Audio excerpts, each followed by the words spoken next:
Now that we have created our masterpiece, otherwise known as our Twitter page background image, it's time to show the world, or at least ways the Twitter world.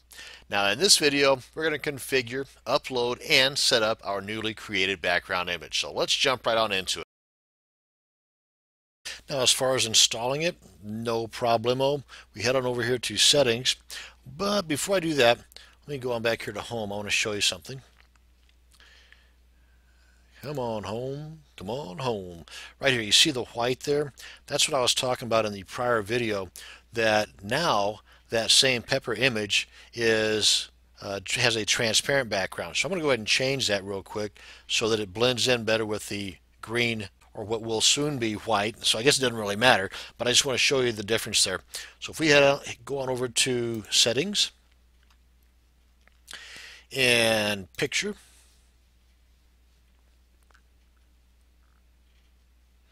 and then we will just browse for that particular image again. Pepper Ping. Save.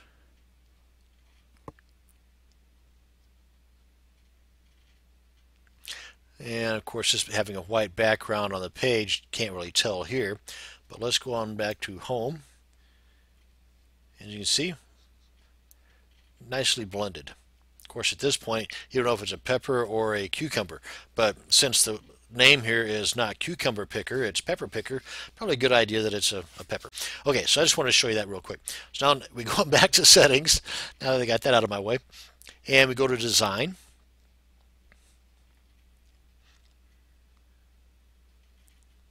And this is the current design, because you can just click on these guys here and it'll change the background pretty quick and easy for you. But that's not about us. We want to make things difficult, don't we? We want to change it to a custom background image we made ourselves. That's right. So we go over here to change background image, and just like we did with our picture, we browse for the background image that we created, and it is this guy here. Open. Now this tile background, what this is, our background image was, if you recall, 2048 pixels by 1707 pixels, I believe. This tile background is in case you were to have a background of say 100 by 100 or smaller, even 10 by 10, and you had this box checked, then it would tile, or it would repeat that image over and over and over and over again. So if you had one solid background image, maybe it was the same color as your web page or your blogs, maybe it's an off color of a particular color scheme, but it's one that's unique to your brand.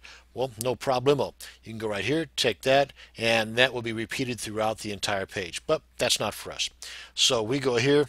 I just wanted to let you know what tile background means. Click on Save Changes. And there we are. Okay, so that is our custom background image uploaded. Now we want to make some changes to our sidebar, which is now black because of the choice that we made over here. Let's go here, click on Change Design Colors. The sidebar, if you click on any of these boxes here, this color wheel comes up, and we want to make that white. I'm sorry. We just drag this guy here. As you can see, it's changing the colors as we change it, kind of live. And then it blends in perfectly. You can see right here the dividing line. Let's get that to blend in perfectly with our background. Now, if you wanted to leave a little bit of definition there, that's cool too.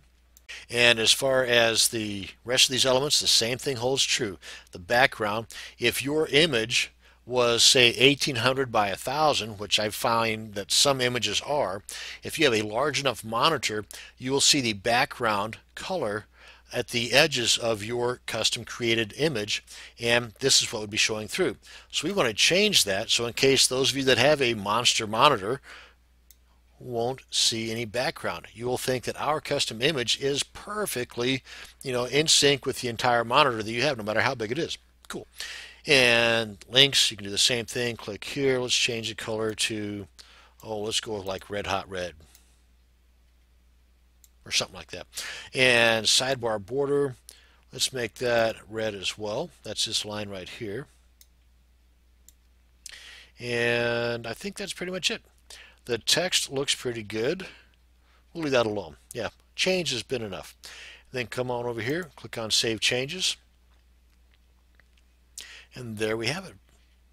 We go on back home. You can see the text has been changed, the background, the sidebar color, the sidebar border. Go on over to the home. And there, folks, is our custom image with our tweaks to our Twitter page. That's going to bring us to the end of this video on how to upload your custom image as well as make some additional changes to other elements on your Twitter page. I hope you learned something. Thank you much for watching. Have a great day.